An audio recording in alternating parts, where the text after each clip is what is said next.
Donc ici, on va continuer sur l'unité 4. Donc vous écrivez unité 4. Leçon 15 suite. Leçon 15 suite. Alors, vous écrivez la date. Vous écrivez l'heure. Alors, la leçon 15, c'est quantité en solution. Les quantités en solution. Nous avons vu la concentration avec les ppm, la concentration molaire, etc. Ici, on va continuer. Donc, je crois qu'on est au grand 4. Donc, le grand 4, stoichiométrie en solution. Stoichiométrie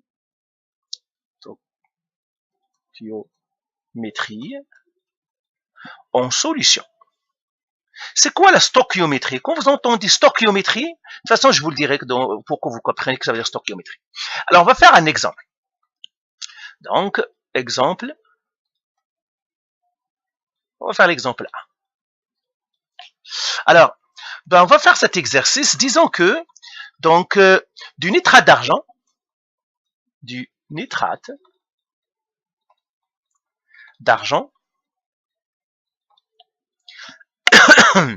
de concentration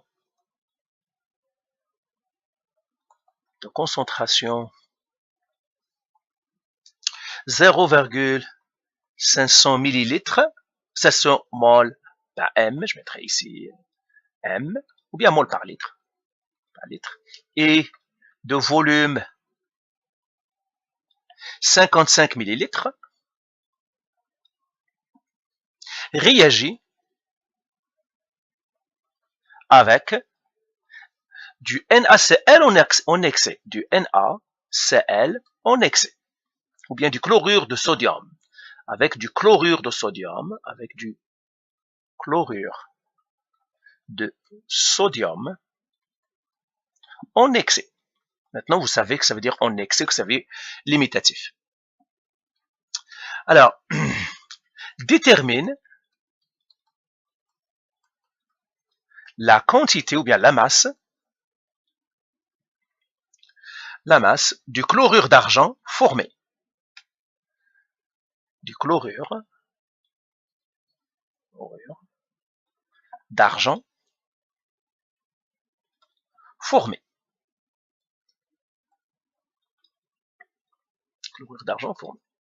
Donc voilà la question. Ça, c'est une question.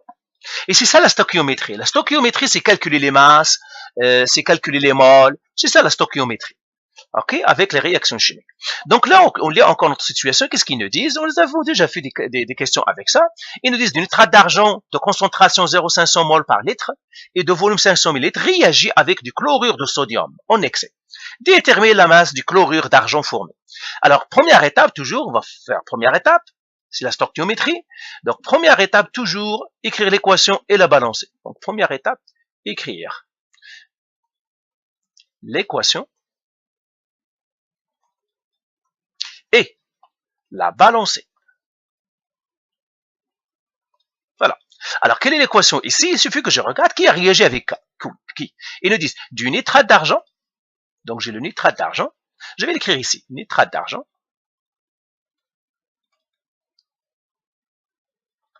Il va réagir de concentration 0,55 et de volume 500 ml. Réagit avec du chlorure de sodium plus chlorure de sodium.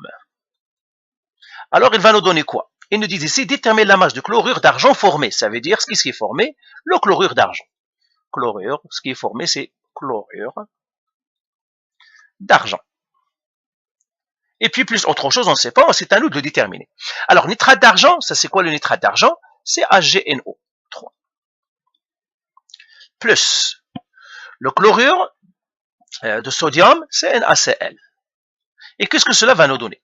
Alors, bien sûr, le nitrate d'argent, on sait que c'est aqueux. Pourquoi? Parce que vous vous souvenez qu'on a dit le NO3 se dissout avec tout le monde.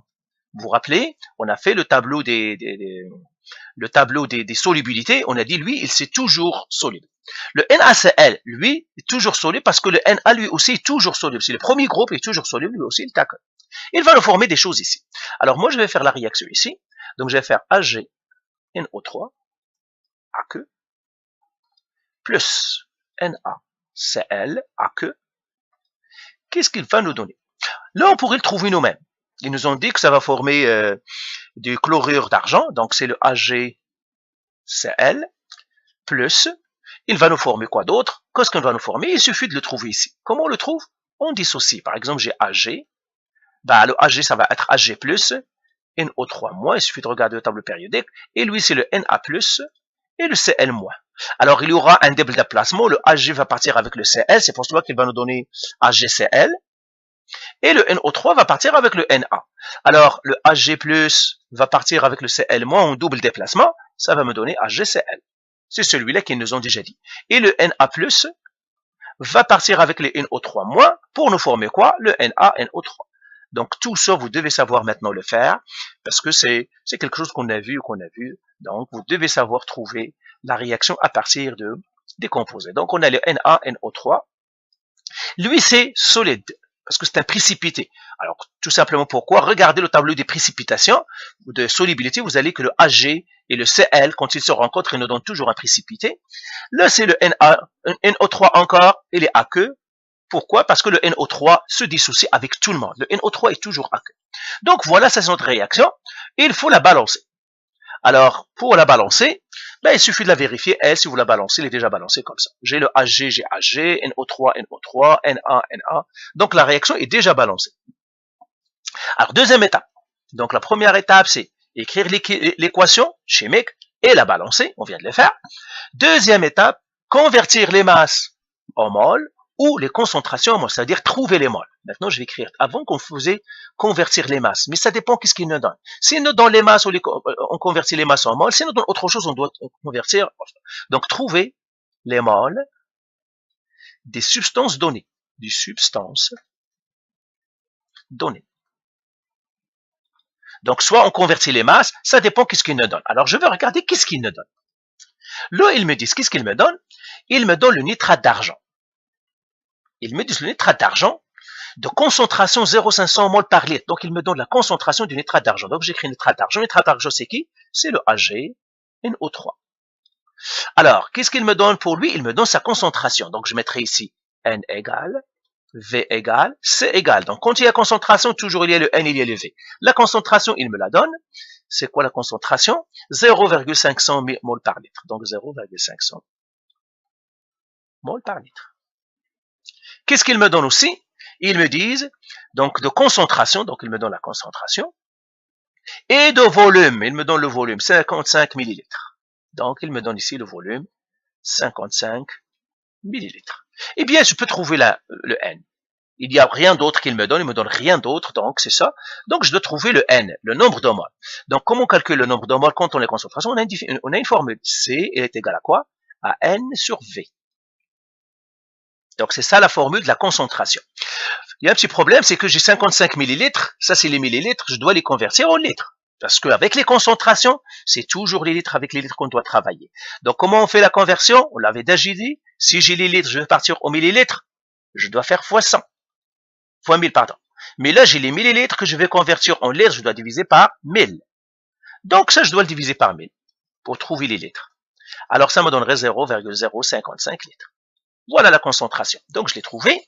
Eh bien, tout simplement, je vais l'écrire ici. La concentration, c'est 0,055 litres, qui est égal à N que je cherche. Pardon, concentration, c'est pas ça. Ça, c'est le volume. Concentration, ils me l'ont donné, c'est 0,500 mol par litre. Le N, c'est ce que je cherche. Le volume, ils me l'ont donné, c'est ce que j'ai trouvé là, 0,055 litres. Je fais celui-là sur 1 pour trouver mon N. Alors, N, c'est le produit croisé. Lui fois lui divisé par lui, ça me donne le N. Donc, ça me donnerait 0,500 mol par litre qui multiplie 0,55 litres qui devra diviser 1. Alors, tout ça, calculatrice. Voilà, donc j'aurai 0,500, c'est à peu près la même chose que 0,5 fois 0,055. Ça me donne 0,0275. 0,0275 mol. Voilà, j'ai trouvé les mols. 0,0275 mol. Alors, généralement, pour que vous aider, toujours écrivez ce que je cherche lui. C'est lui qui m'intéresse. Alors, là, on a fait la conversion des moles. Donc, moi, je vais écrire le mol ici, combien? Tout simplement pour que je l'oublie pas, c'est pour cela que je l'écris ici. Donc, N de AgNO3, elle est égale à, combien? 0,0275 moles. Alors là, je vais effacer ici. Troisième étape maintenant. Une fois que j'ai trouvé les moles, troisième étape, ici, il n'y a pas de limitatif d'excès. Pourquoi? Parce qu'ils m'ont donné qu'un seul. Ils m'ont donné le NaCl, ils m'ont dit lui est en excès. On sait que lui est en excès, donc je n'ai pas à faire. Là, qu'est-ce que je dois faire? Les rapports molaires. Donc, je fais ici trouver les moles de AgCl, les moles de AgCl avec les rapports molaires, avec les rapports molaires. Et là, on sait ce qu'on fait. Donc ici, j'écris encore mon équation. J'ai AgNO3 aqueux plus NaCl aqueux qui me donne le AgCl solide plus NaNO3 aqueux. Les coefficients stoichiométriques, ils ont tous des coefficients stoichiométriques 1 parce qu'il n'y a rien à côté d'eux, c'est le coefficient stoichiométrique 1. Tous ils ont des 1. Et puis maintenant, j'écris mes moles. Lui, c'est combien? Donc, j'écris ici les moles. Je connais ces moles à lui, c'est 0,0275 moles. Moi, je m'intéresse à lui, je mets un X et je fais les rapports molaires. Donc, je fais rapport. Tout ça, c'est ce qu'on a vu. Donc, 0,0275 moles sur 1 égale X sur 1. Fait produit croisé, X est égal à 0,0275 moles. Donc, dans ce cas-là, il coïncide la même chose. Alors là, je vais effacer tout ça et je vais écrire le nombre de moles. Je vais effacer ça aussi, hein, mais vous continuez. Et j'écris nombre de moles. Je mettrai tout simplement, oui, nombre de moles. Nombre de moles de AgCl est égal à 0,0275 moles. Mais moi, qu'est-ce que je cherche? Je cherche la masse. Eh bien, qu'est-ce que j'ai fait? Quatrième étape. Quatrième étape, trouver, convertir les moles en masse. Convertir les moles de AgCl en masse. Alors, je vais continuer ici. Alors, comment je vais faire ça? Donc, bien sûr, j'ai la masse égale, ça je sais pas c'est quoi. Masse égale, N égale, et puis la masse molaire égale. C'est comme ça qu'on convertit. La masse, la masse, c'est ce que je cherche. Le N, je l'ai trouvé, c'est 0,0275 moles. Je cherche la masse, je dois trouver la masse molaire. La masse molaire de quoi? De AgCl. Alors AgCl, la masse molaire de AgCl, c'est la masse molaire de Ag plus la masse molaire de Cl. Alors la masse molaire, alors si je fais ce calcul, alors je ne vais pas trop tarder dans tout ça. La masse molaire de AgCl, je vous laisserai le faire, c'est 143,32 grammes par mol. Parce que ça, vous savez maintenant le calculer, c'est pas la peine que je perde du temps dans la vidéo. 143,32 grammes par mol. Si vous ne connaissez pas comment calculer la masse molaire d'une substance, venez aux vidéos, je vous ai montré comment les faire. Maintenant, j'ai calculé la masse molaire. Comment j'ai calculé la masse? Eh bien, on a toujours la même formule. On connaît que N est égal à la masse sur la masse molaire. Eh bien, je vais remplacer par les informations que je connais. Le N, c'est 0,0275 mol. Égale, la masse, c'est ce que je cherche, sur la masse molaire, 143,32 grammes par mol. Et lui, je le fais sur 1. Comme ça. Et je fais le produit croisé. Ce fois ce divisé par ça, ça me donnerait mon M. Donc, mon M, je fais le produit croisé, je vous laisserai le faire. Eh bien, la masse, ça me donnerait 3,94 grammes. 3,94 grammes. C'est ça le calcul qu'il me donne. Maintenant, il y a un problème, c'est les chiffres significatifs. Combien de chiffres significatifs j'ai? Je reviens à mon exercice. Ici, eh bien, j'ai celui-là, je n'ai que 2 chiffres significatifs. Lui, j'en ai 3. Mais lui, j'en ai 2. Toujours, je prendrai ceux qu'il y en a 2. Donc, ici, dans le 0,500, j'ai 3 chiffres significatifs. Alors, attendez, je vais vider cette question des chiffres significatifs encore ici. Ils m'ont donné, chiffres significatifs, je l'écris. Ils m'ont donné la concentration. C'était 0,500 mol par litre. Ils m'ont donné le volume, c'était 55 millilitres.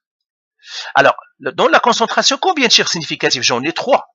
J'ai lui et lui. 3 chiffres. Dans lui, combien? J'en ai que 2. Donc, je dois prendre que 2. On prend toujours le plus petit nombre significatif qu'ils aient donné. Donc là, je garde que 2. Donc, je dois garder le 3, je dois garder le 4. Le 9. Le 4 doit partir. Donc, ça veut dire j'arrondis. Donc, ça me donnerait la masse égale à 3,9 grammes. Donc, voilà ma réponse. Alors, je vais effacer ici et je dis réponse. Donc, peut-être même je vais revenir ici et j'écris réponse. La masse de HgCl formé est de 3,9 grammes. Donc voilà pour un exercice. On va voir d'autres exemples dans d'autres vidéos, mais faites-les parce que vous voyez que la méthode est toujours la même. Rien ne change. C'est la même chose. Seulement cette fois-ci, au lieu de trouver les moles avec la masse, ici, ils nous ont donné la concentration, ils nous ont donné le volume, donc on peut retrouver ça. Ok, donc parfait. Allez, bye.